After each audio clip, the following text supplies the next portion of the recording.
Hello, my name is Wojciech. I'm software engineer at Red Hat. Today we're going to talk about real-time GraphQL for complex backends.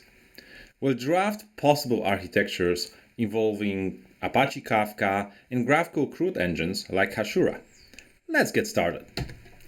At first, we're going to talk a little bit about CRUD engines, the way you can adopt them and use them in production, what they give us, and why we often choose them. Then we'll cover many possible ways for us to adopt the GraphQL. We'll talk about benefits and drawbacks of those.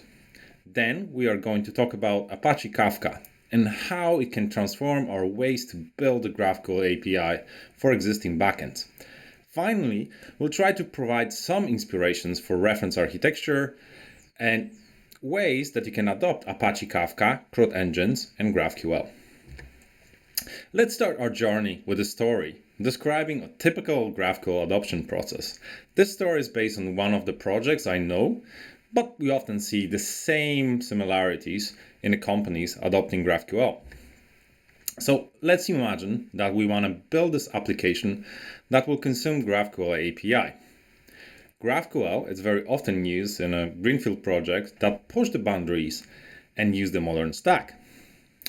At first, we need to evaluate different solutions and technologies that will fit the best to our existing skill set. As developers, we need to decide if we're going to use a CRUD engine, framework, or integrate GraphQL into our current project. We will try to build a GraphQL API on our own. We'll need to focus on multiple challenges and face possible problems at the beginning. This is why we pick CRUD engine solution like Hasura or other projects that offer similar CRUD capabilities. Using CRUD engine will give us this instant GraphQL API that we can consume with minimal boilerplate and architecture challenges. We can develop project faster, get to know GraphQL better, and gather praise at work. Sadly, if we're working with a wider company ecosystem, our project needs to integrate with those at some point. Our POC data now needs to work with the live data that's also accessed by other legacy systems. At this point, we see developers rewriting their application to CRUD and using this self-assembly solution. In this talk, we're going to focus explicitly on this use case and prove that you can still effectively use benefits of the CRUD engine with existing backend. As a solution for this problem, we're going to explore architecture patterns that use CRUD engines and Apache Kafka. Before we talk about architecture that uses CRUD engines, let's discuss why we want to use them in the first place. So CRUD engines gives this GraphQL API for data. You can also include your business logic, get event hooks, authentication, and authorization. While in this talk we don't have a time to go to details with specific CRUD engines, for all of them we kind of get the same benefits. So we can get a project running faster, we don't need to think about assembling different technologies, and eventually we don't need to think about GraphQL schemas, queries, resolvers, and all the boilerplate that comes with GraphQL. If we look at the architecture of the CRUD engine, we typically see some open source database, CRUD server, that does this all heavy lifting for queries and provides some way to put the business logic. Then we go in directly to the client. And if we try to publish, and push this model to large organization, we might instantly hit the challenges related to integration. Suddenly, our GraphQL API is just one way to consume the data and needs to coexist along many RESTful APIs, be proxy, working with legacy systems. We could have multiple data sources that may not work at all with the CRUD engines. Once we hit the problems with adopting CRUD engines, we often look for other ways to implement GraphQL API. Let's study how we can build GraphQL API without using CRUD engine and discuss the problems that we can encounter when we do this. Most often, when I talk with architects and project leads, I see this tendency to adopt GraphQL wrapper rather than CRUD. There are many good reasons to go with API wrapper for some of the use cases. However, we need to be aware of the many trade-offs when doing it. Wrapping GraphQL layer can cause some unexpected performance problems. What's worse is that we may not be aware of the challenges till we fully invested in wrapping API. Our API might be hard to wrap if it returns different objects depending on the state, which is not uncommon for REST APIs. This way, we can end up with something called GraphQL union hell, where a schema will need to define a large set of GraphQL unions to be functional. If you're choosing GraphQL to establish an API contract between the client and server, wrapper will give you this false sense of the contract, as schema will be dependent on the RESTful API. There are a couple tools that will help you with these challenges, like GraphQL Mesh, but my personal take is that you can just avoid using REST API wrapping in your organization, then better, right? Good example of typical issue when adopting RESTful wrappers is when our backend is not reading what user wants to query and fetching entire data set. If our resolvers are using multiple data, like data sources, we will often need to do those unnecessary queries. For example, client side may use user's query on a homepage and fetching only the name. However, our backend may still make several calls to fetch the full user object. Eventually, our GraphQL resolver layer mapping logic will become this very complex and limit our innovation on top of the GraphQL schema.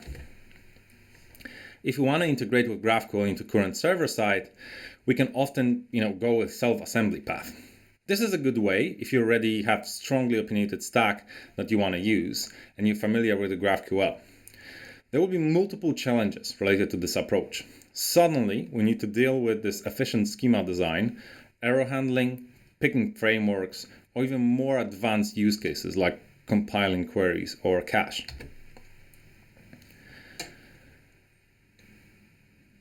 If we want a CRUD engine with GraphQL, let's talk about possible ways we can get it into our backend using Apache Kafka. Apache Kafka provides fast and scalable publish-subscribe engine. Kafka somewhat differs from other publish-subscribe system by a number of factors. It works great as a general lock of events, which fits well with the data streaming and CRUD. It has additional features that other queues missing, like storages, offsets, consumer groups. This allows developers to scale and consume messages that were previously consumed. Additionally, it's really easy to scale and route your data. When I have started exploring Apache Kafka, I could not find any reliable example of how to efficiently use GraphQL with Kafka for full-stack developers. Many community libraries using single topic and partition architecture as a way to implement queuing system. Apache Kafka is Java-centric, with smaller set of libraries available outside the Java. If we go back to our overly simplified CRUD engine, in the diagram, it will be hard to see how we can connect publish-subscribe model, right? Apache Kafka doesn't make much sense as, CRUD engines will not interact with it. We can have our own custom logic to produce and consume the messages, but we'll miss all the processing and updates happening on a CRUD engine. In this design, we're going to use Apache Kafka producers and consumers to interact with the database. We can consume events from other legacy systems and insert them into the database as a form of projection. We can produce the messages based on what's going to be changed in the database. Produced messages can be consumed on a client using GraphQL subscriptions. Additionally, we could add many extra features like text search, cache invalidation, CDN cache, and all of that can be easily enabled when we have our data available as an event stream. Our reference architecture will consist of 3 pillars: We want CRUD engine to be as close to the data as possible. CRUD engine can be just a microservice in your backend, giving you general data access. For example, product database can be exposed as GraphQL API using CRUD engine. We accept that our GraphQL API will need to be federated, which means that we need to have a way to merge all the different GraphQL APIs into one at the gateway. We also need to integrate parts of our system using events and queues like Apache Kafka. How we can build CRUD engine that's close to the data? It's actually very simple. Instead of CRUD engine acting as a gateway, we put multiple instances of them to interact directly with the database of choice. This scenario supports, typical GraphQL evolution path, where we can start with CRUD engine and, contacting single database for POC, and later build separate microservices for business logic and connect with the existing ecosystem. For example, we can have our Knative serverless containers interacting with the database and exposing specific GraphQL API. We could model our business processes and expose them as a GraphQL API using open source project called Cogito, or even use REST. Since we're going to expose multiple GraphQL APIs, we have a problem of composing them in a gateway. Happy for us, there are multiple solutions out there that will provide this feature.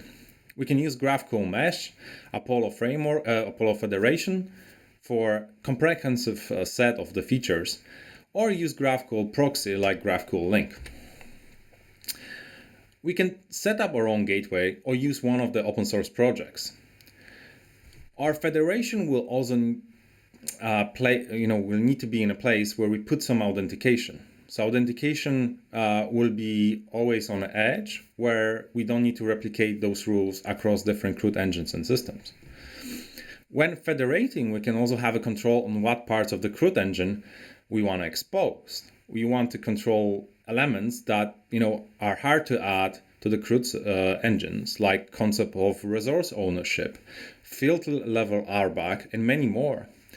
For example, we can transform generic find method with ability to fetch almost everything to some specific query method we really want to expose.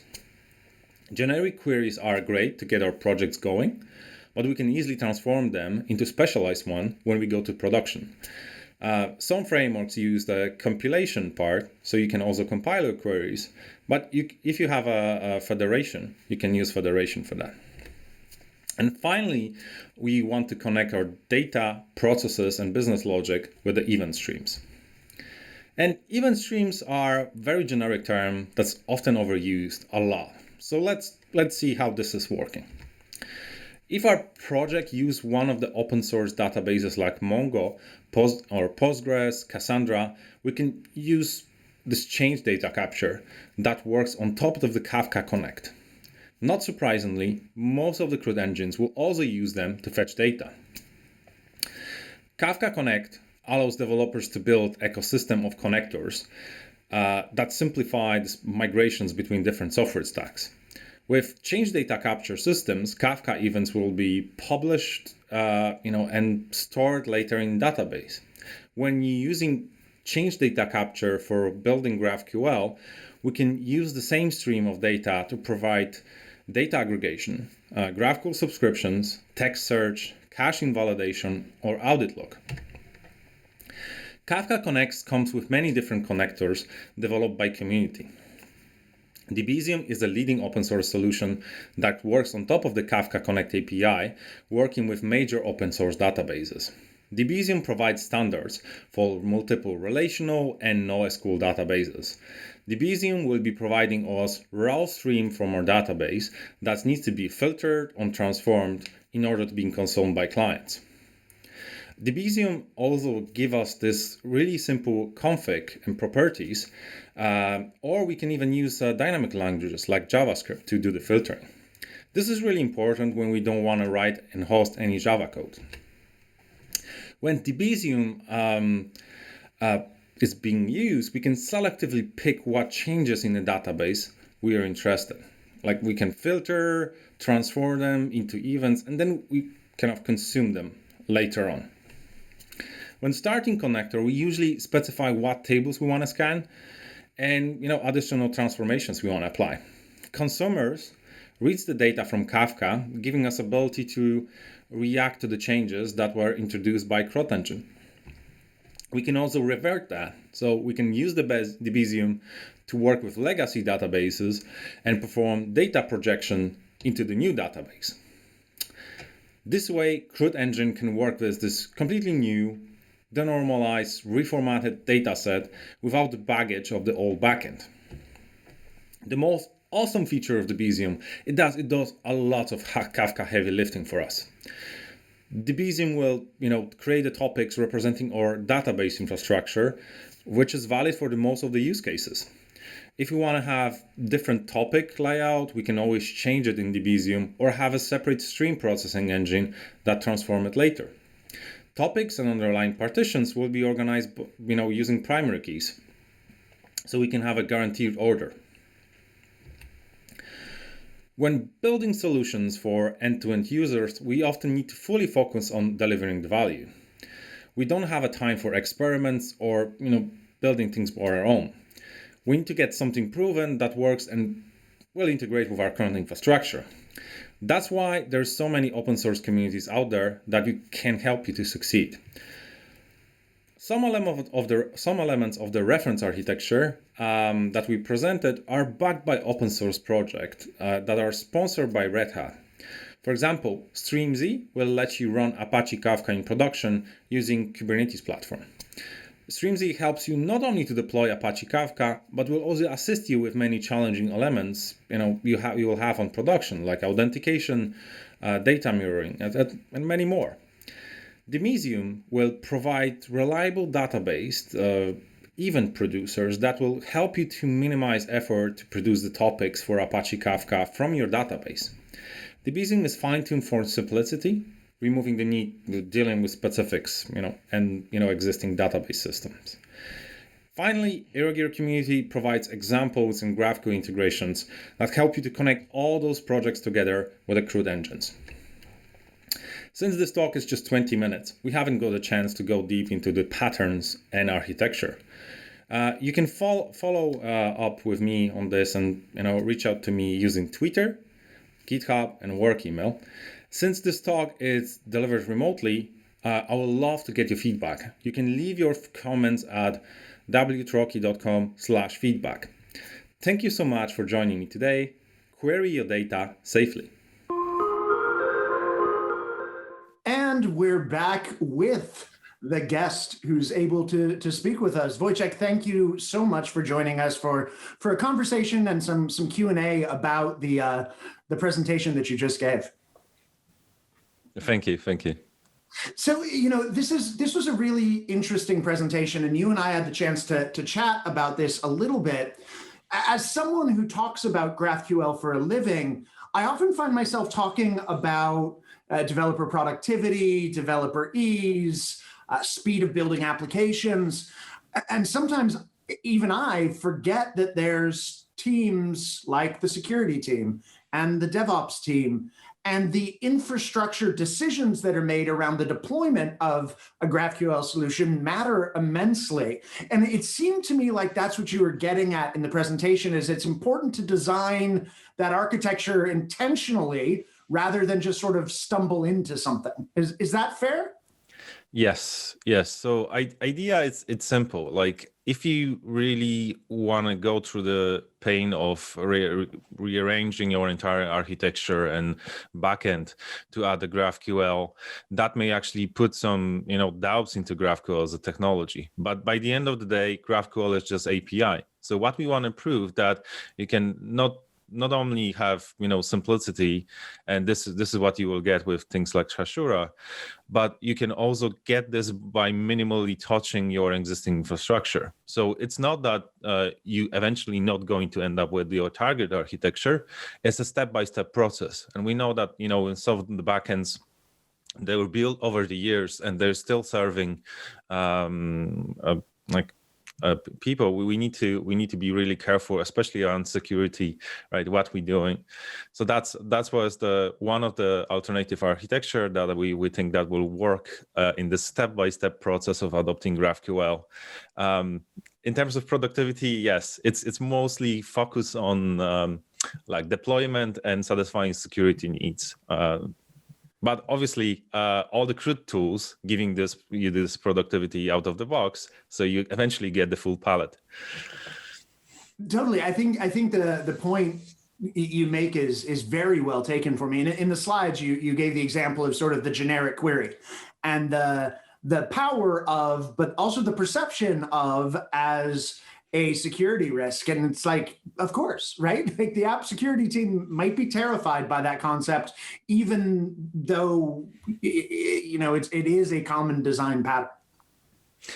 Yes, and I think it's actually very good, like step-by-step approach, because when you're starting this project, you don't need to actually talk with app security first. And when you're deploying it, you may deploy it in a place that is not fully public. This means that you can still have these generic queries and your client-side team can work with them.